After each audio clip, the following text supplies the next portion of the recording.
and we followed the path that these caravans took when they left. Walk through the desert. So you could just imagine people walking this, and having to camp out in the desert and that sort of thing. I mean, it was it's a very, would have been difficult under any circumstances. Hello and welcome to One-Off Travel Stories. I'm your host, Andrew Tawacherna. Here each episode, I chat with someone about one of their favorite travel stories. That one story they've told countless times to friends and family around the dinner table. Today we're joined by Mark Mustian. Mark is an author of 3 books, a lawyer by profession, and a seasoned traveler, having traveled to over 90 countries. He's joining us today to tell us the story of his trip to Turkey and Syria in 2008. He did the trip as a means of research for his historical fiction novel, The Gendarme, and had some amazing experiences along the way.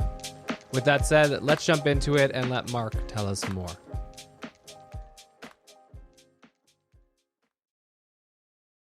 Hey, Mark, welcome to the podcast. Yeah, thanks, Andrew. Thanks for having me. Yeah, great to have you. Thanks for making the time. I typically like to kick it off with just a simple question. Where are you calling in from today? I'm in Tallahassee, Florida. Tallahassee. Where it's a sunny 60 degrees today. Pretty day. It's winter for those who are listening, so I think anyone in sort of the northern east won't appreciate the temperature as much, but that sounds lovely. I knew, so you're home. I know this because your website talks about Tallahassee a little bit. So thanks for calling in from home. We're going to talk about a travel story of yours in a little bit, but I'd love to get, reading over your bio. You're a writer. You've been professionally a lawyer, but also you've managed to go to 90 plus countries traveling. Where's this, where's the common thread between these things? Where did your passion for travel come from, and your passion for writing? And tell me a little bit about Mark, I guess is what I'm saying.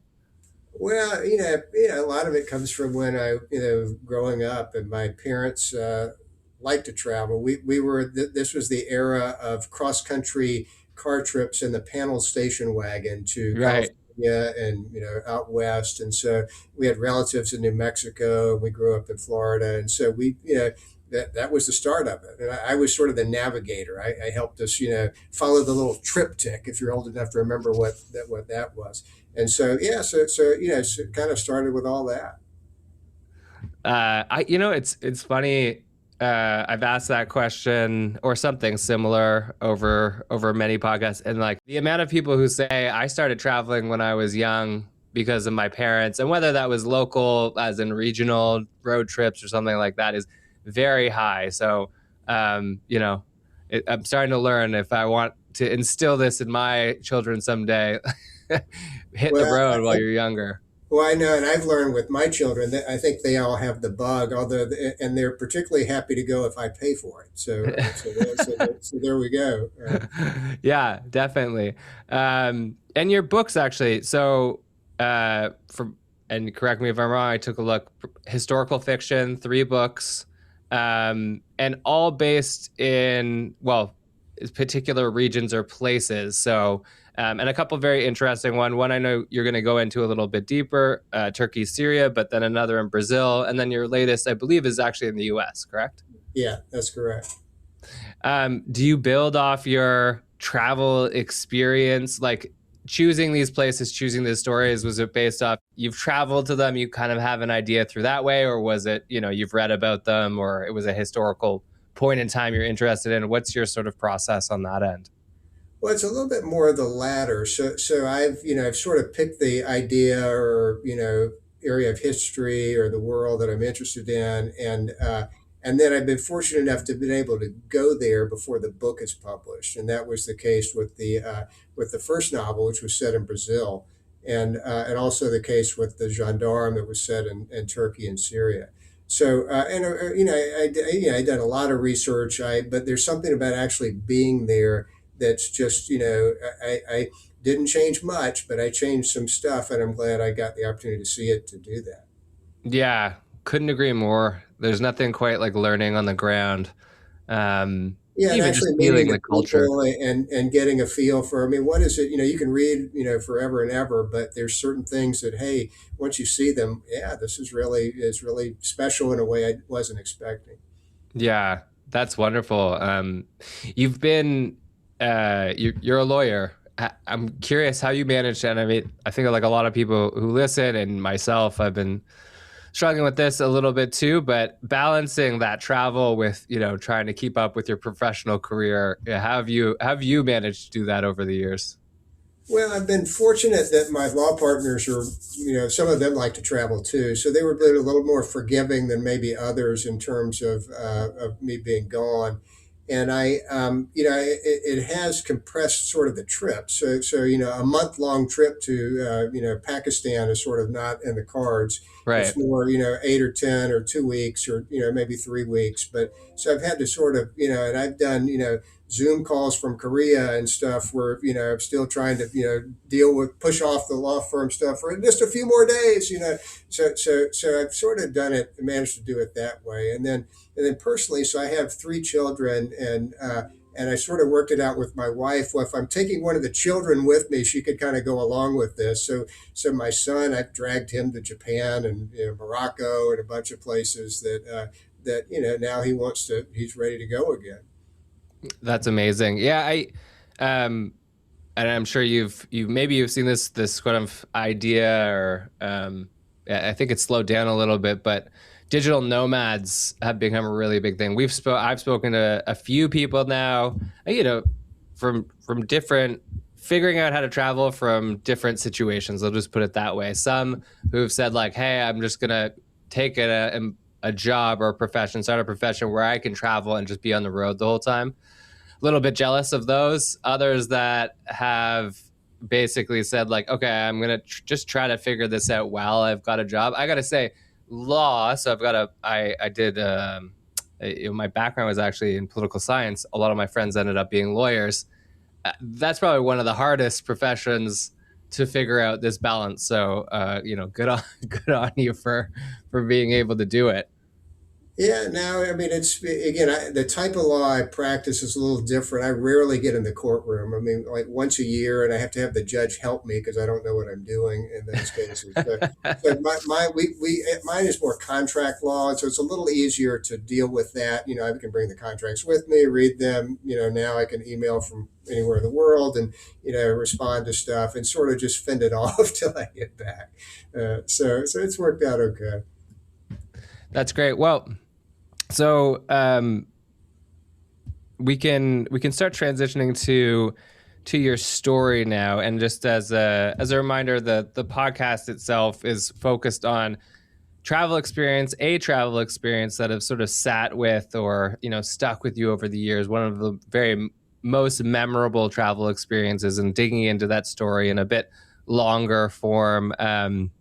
You've been to a lot of places, as I said earlier, 90 plus countries. So I'm guessing you've built up a lot of really interesting stories over the years. Yeah, let's start off with just a little bit of background. Tell us a little bit about the story you want to walk through today. Well, yes, I was going to talk about my travel to Turkey and Syria when my second book, which the title, which is The Gendarme, was published. And that book is a novel about the Armenian Genocide. And Mm-hmm. for those not familiar with that, that was something that happened at the start of World War One. And my heritage is, or at least I've been told, was Armenian way back. And I never knew much about it. And Mm-hmm. so I had done a bunch of research and decided, hey, I'm going to try and write this novel. And what happened during the genocide was that a number of the Armenian men were killed, and the women and children and old people were forced to march from Turkey to Syria through the desert out of the country. And so after I'd written the book, and I'd gotten it published, I told the publisher. They asked me, "So have you ever been there?"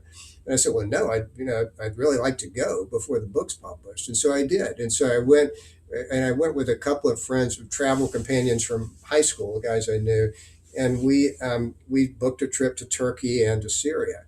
and we followed the path that these caravans took when they left walked through the desert. And so it was a that part was close to what I had imagined it would be from the research and that sort of thing. But but the part in Syria itself, so you know, we had booked this through a tour company, and the tour guide got us as far as Antakya in Turkey, which is Antioch from the Bible. And then they had to transition to a Syrian guide to get us into Syria. Before we jump to kind of that portion of the trip, let's go back to like the so because I'm gonna ask you kind of like, okay, like how did you prepare for the trip? What was it like getting there? But even before that, I think the historical context that you sort of walk through was really important. And you're right. I didn't know much about the Armenian Genocide. It popped up more in the news because specifically because some countries finally started recognizing it Right. as such. In particular, Canada. I'm Canadian, so yeah, and one, that's it. Sounds like it's a strong and emotional topic. When you were, and I guess in your background before that portion, I suppose you were researching. So as I said earlier, this is a historical fiction novel, which I love historical fiction novels because they have the sort of power to bring you to an interesting narrative, but teach you something about real history at the same time. Like I'd love to know or hear about your process before going there. Well, I had sort of read everything I could put my hands on, and what, Yeah. what actually got me going on the whole project was we were hosting a party one night at our house, and a guy came up to me and says, "Well, hey, are you Armenian? Because if your name ends in IAN, it's generally a sign. It's a patronym that means son of." And Right. so, I told him, "So, well, yeah, I think so. I don't really know much about it." He said, "Well, have you ever read this book, The Black Dog of Fate?" And I had not. And so I picked it up and read it. And it's Peter Balakian's book of sort of coming to grips with his Armenian heritage and what happened during this period in time. And so from that, I sort of just kept reading and reading, seeing what I could find. And of all things, in the library in Tallahassee, Florida, there was an oral history of survivors of the genocide. And so it was very sort of gripping narrative. I had to take in little bites because some of it is just so horrendous. And Yeah. so, and so it was in the book itself, I mean, the structure of the book, without getting too much into it, is that there's this guy, he's 92 years old. He lives in Georgia in the United States. And he was injured in World War One and lost a lot of his memory then.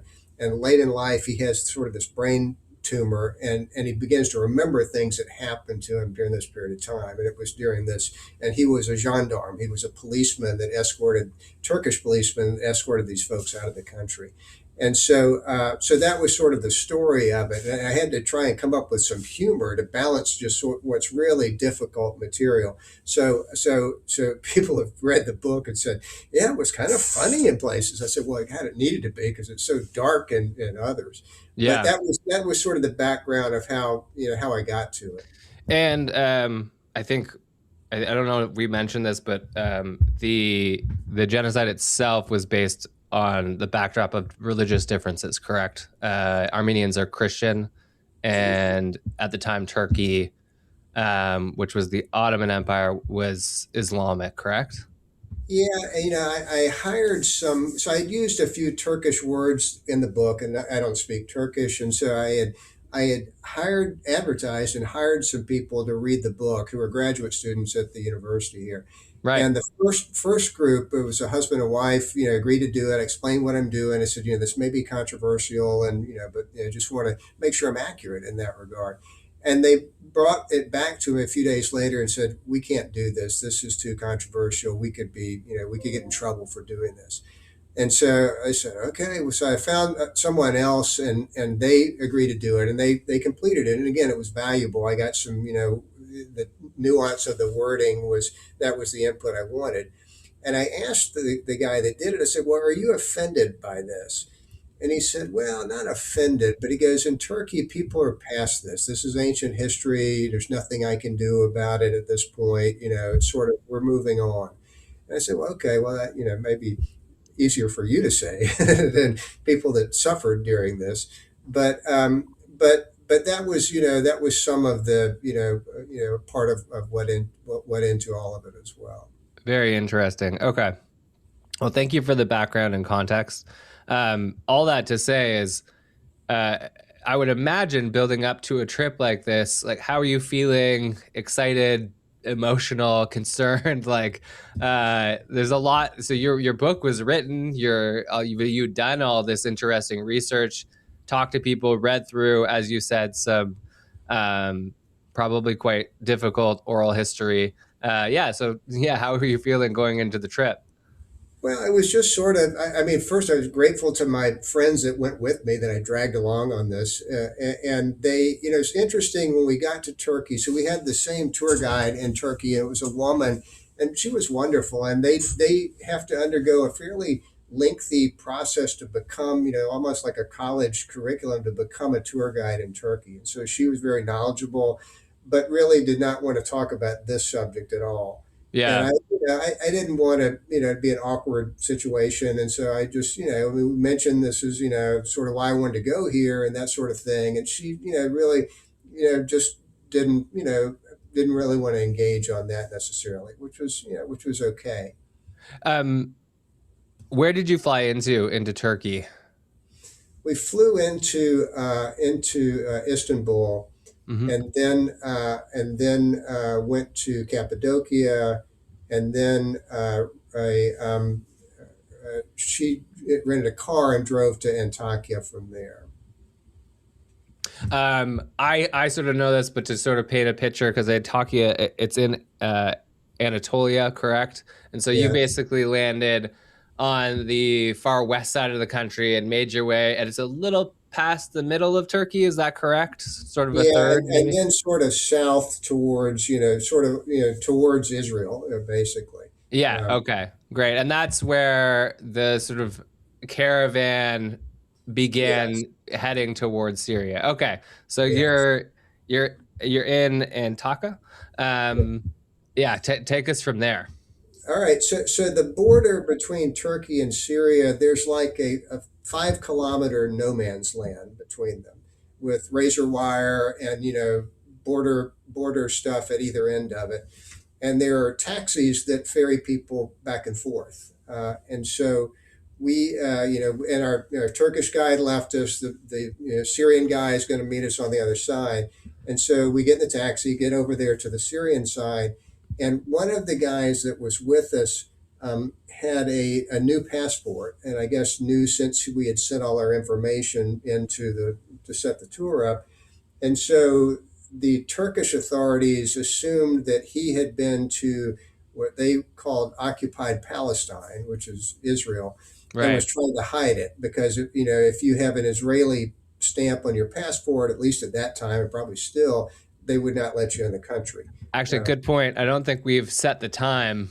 So what year is it? Because that's pretty important. yeah, this was 2008 was when this was. Okay. So you're there in 2008. Gotcha. Yeah, it was interesting. So I went to Israel after that years later and noticed they do not stamp your passport in Israel. They give you a little slip of paper, at least as of 5 years or so ago. Oh, I had Uh, heard, I mean, my news is old too. I had heard about this passport stamping issue, as in if you flew into Israel and say you went to, I mean, it depends on the time, but another right. country in the region that was in conflict, that this could be an issue. So anyway, you're at the border and your friend has a new passport and Yeah, and they're so concerned. we were at the border for like 3 hours, and eventually he has to go back. They will not let him in. Oh no. So we meet up with our guide at that point and continue on. And and it's getting later than we had planned, but we I wanted to see the Citadel, which is sort of the in Aleppo in Syria. And it's this really remarkable thing that sits up on a hill above the whole city, And it was, supposedly this was where, dates back to the Bible, where Abraham milked his cow on the top of this hill. And so it's meaningful to Muslims, it's meaningful to Christians. And there's this remarkable citadel that was built. I don't remember the actual year, but supposedly it was only stormed once in history. And so, and I had described it in the book because it's a very, this is Aleppo was the city where the Armenian caravans ended up, basically, in Syria. And so I wanted to be accurate about the description in particular. Hey, I've seen pictures of this, but I'd like to see it for myself. And so, I was very happy that we did this because it was, I was close in the descriptions, but not quite. And even the door to the Citadel was a little different than what I expected. And so my friends that were there and we were laughing and said, well, the trial lawyers haven't made it here yet because you could climb all up and down in that thing. There's ladders and nobody cared. So just And some so, lawyer jokes, yeah. yeah, so it was it was really, and our guide was good, and we went all over the thing. And and then afterwards we went to he took us down to the Armenian quarter of Aleppo, and we sort of walked into an Armenian church service that was going on. So it was really I was very grateful that I got to do it. It was really, it was helpful to the book. And I think, made the book more real, hopefully to readers of it. Um, so then there was the exit from Syria, which was, was not without issue itself. Before we get to the exit, I feel like I got a backlog of a few questions here. I quickly looked. The Citadel apparently has been used since like 3000 BC. Now, whether or not that had a built citadel on it is, Right. debatable, but used as a citadel, I think looks like between the 12th and 13th centuries BC. So it's ancient, a very, very long time. One question I had, I know the route, sort of that march, if you will, march between Turkey and Syria. It's desert between there. Like that Right. portion of your trip, was there any stops, or what did it look like to you? Was that, interesting to sort of take in for the book as well? Yeah, I mean, it sort of reminded me of Arizona, that sort of landscape. So it was similar, in that regard. And yeah, I mean, it's just, and it's a long way. So you could, just imagine people walking this, and having to camp out in the desert and that sort of thing. I mean, it was it's a very, would have been difficult under any circumstances. And these were mostly women and children. Yeah. Yeah. I know that like temperature changes are massive or can be massive as well. So just Right. again, must have been interesting to see that firsthand. Yeah, Um, yeah. I mean, the whole just the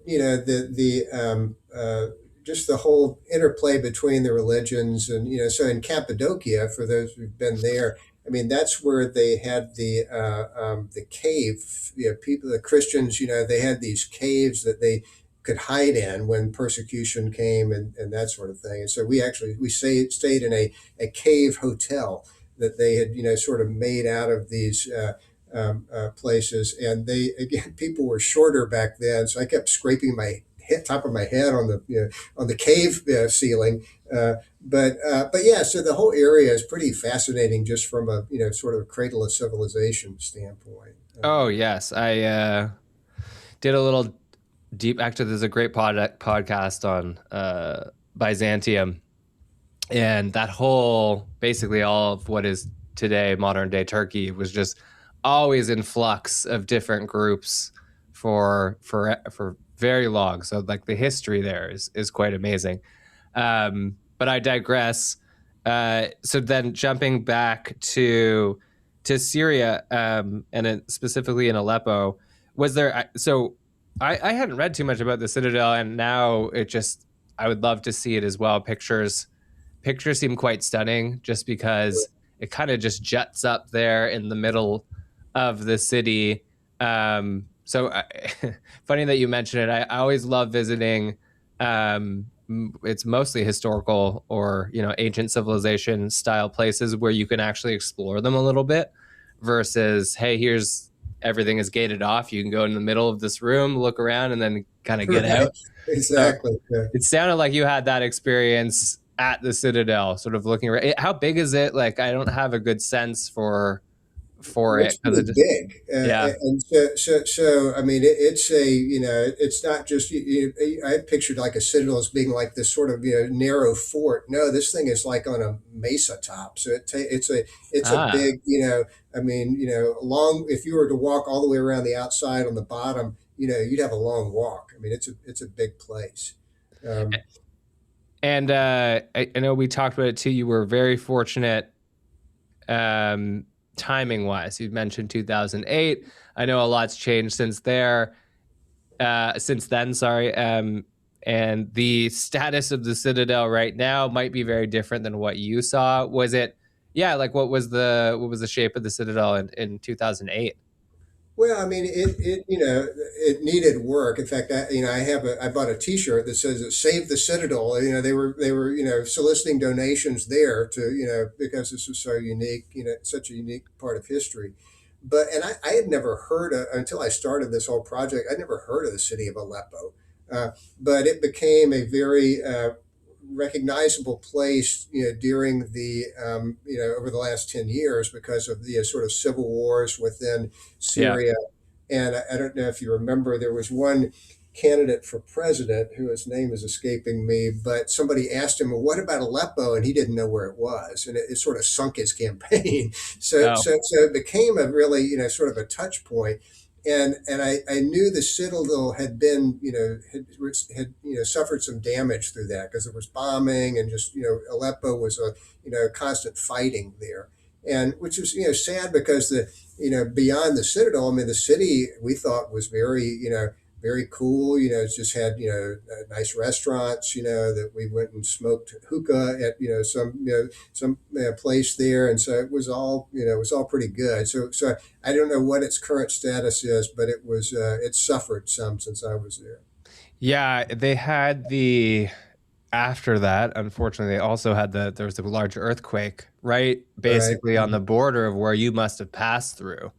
I think that was the epicenter, but quite close to Aleppo. So yeah, I mean, I guess you were there in better days, and hopefully they return because it sounds like a very interesting place.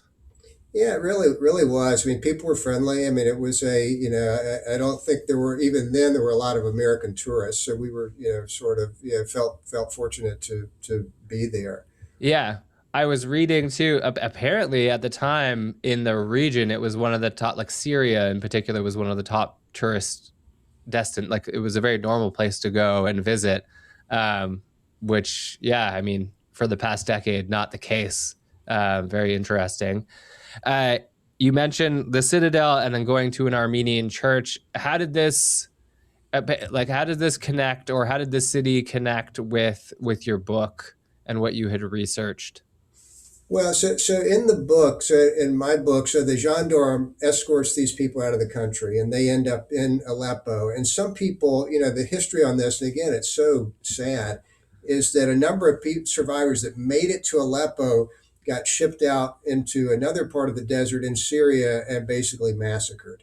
And so you were, those that either managed to stay in Aleppo or get out somewhere else were the survivors. And there was a whole nother death experience, in Syria once people made it there. So it's very, very, an awful part of history. But there's still an Armenian. Essentially, there's still an Armenian quarter in Aleppo. There were Armenian churches, as I mentioned. So it was still a somewhat of a thriving Armenian presence there, and really not much of one in Turkey to this day. Yeah. That there were my book was. There's a country of Armenia that it was part of the Soviet Union, and then when that broke apart, it became its own country. And I got invited to speak there after the book was published, and that's a very very interesting place. And but their relationship with Turkey is still fraught, and there just aren't a lot of Armenians still in Turkey. It's very very small compared to what it was. Um, Yeah. Okay, so I took us on a bit of a tangent here, but you had visited the Citadel, you had experienced the Armenian church, you've learned some important tidbits for your book, kind of giving it context and seeing a bit of the culture. You were saying on your way out of the country, you were moving towards your exit before I started asking questions. Well, yeah. So our Syrian guide, drops us at the border. We say goodbye, get in a taxi to go across the no man's land back to Turkey, and we get out to sort of the last. There's a barring further traffic, and they turn our taxi around and told us to go back. And so we go, back to the border patrol station. We get out of the taxi, go inside.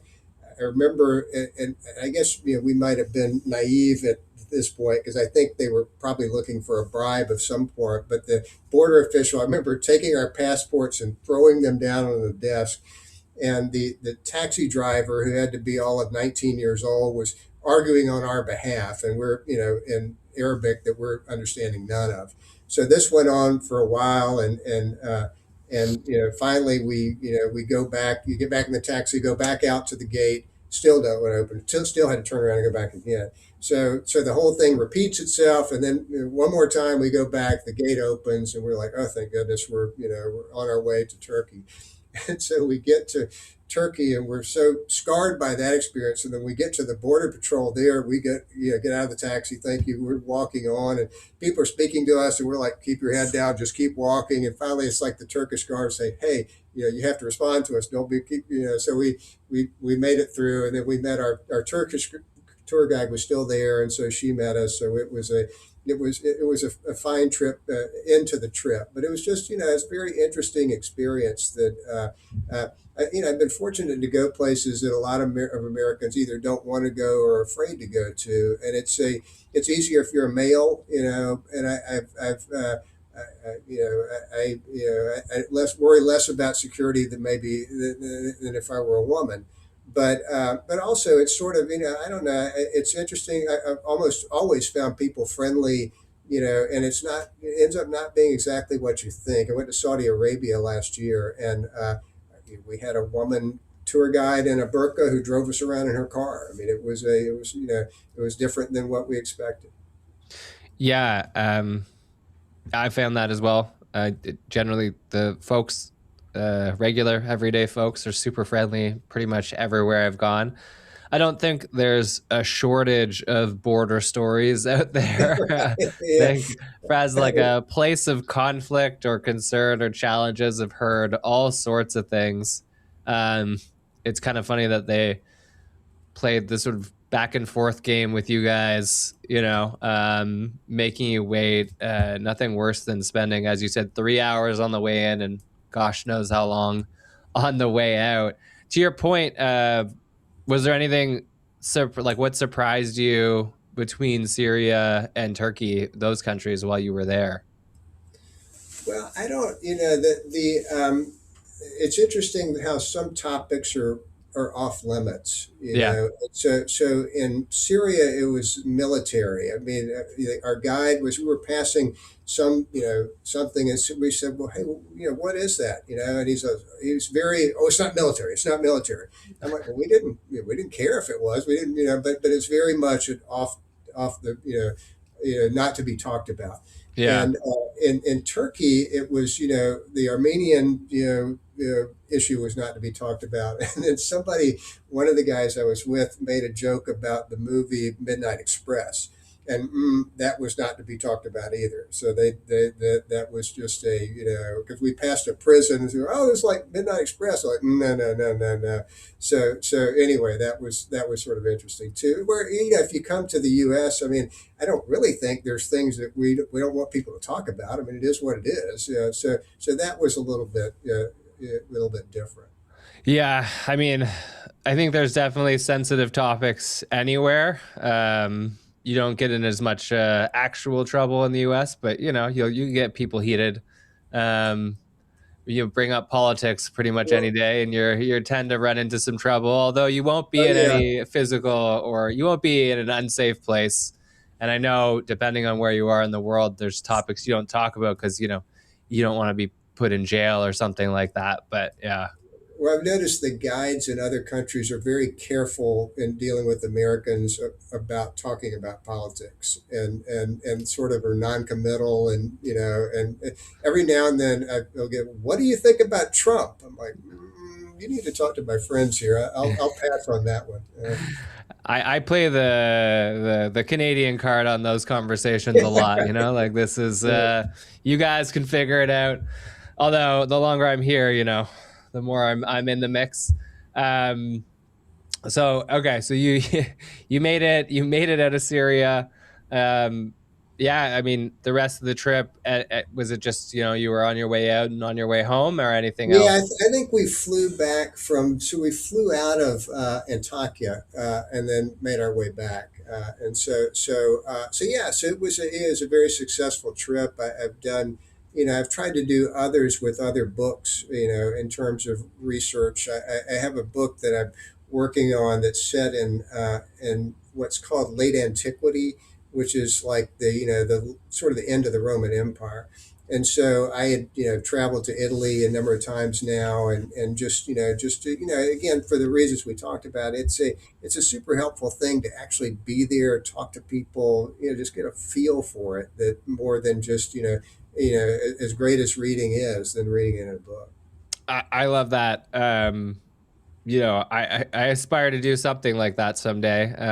But combining travel with another pleasure, especially when you can create something and share it with others, is amazing. I definitely am going. I haven't checked out your book, as in I haven't read your book yet, but I'm super interested. As I said, I find historical fiction allows you to learn a bit of history, but be immersed in a story that you know that might just to draw you in, and characters that might draw you in a little bit more. So yeah, I hope you I hope you keep it up and keep checking out new places. Are you what do you have planned travel wise going forward? Well, I'm going to Argentina and Uruguay next month, and I've been to Buenos Aires before, but never to the wine country there, and I've not been to Montevideo, so that'll be fun. My wife and some other friends are going there, and then going to Rwanda this summer with my daughter. So Oh that wow. would be fun. Going hiking in Bosnia this fall, so that should be fun. So yeah, while I can do it, I've got a bunch on the table here. Yeah, I was gonna say after 90 countries too, it's probably getting pretty difficult to not repeat. Are you still searching out just new places you've never been? Is that still a kind of priority, if you will? Well, yes and no. So, and my wife and I are different in this. I have some, like an explorer gene. I want to go places I haven't been, and see different things. And she is more, find some place she likes and wants to go back there. And so we've sort of, managed to work it out to some degree. But yeah, there's still a lot of places I haven't seen. I was supposed to go to Russia, uh, right before the Ukraine stuff happened. I had to cancel the train and hotels and everything. So I don't know if I'll be able to get there ever. So that's sort of a sad thing. I'd like to be able to go. But yeah, there's still a lot of places to go. I'm still, and I'd like to, while I can do it, I have these buddies that we generally try and go hiking somewhere every year. So we went to Republic of Georgia, which is beautiful. We went to Romania, which is fun. So yeah, so it's, as long as I can do it, I'm going to keep doing it. I love to hear it. I love to hear it. I think I have the same gene as you.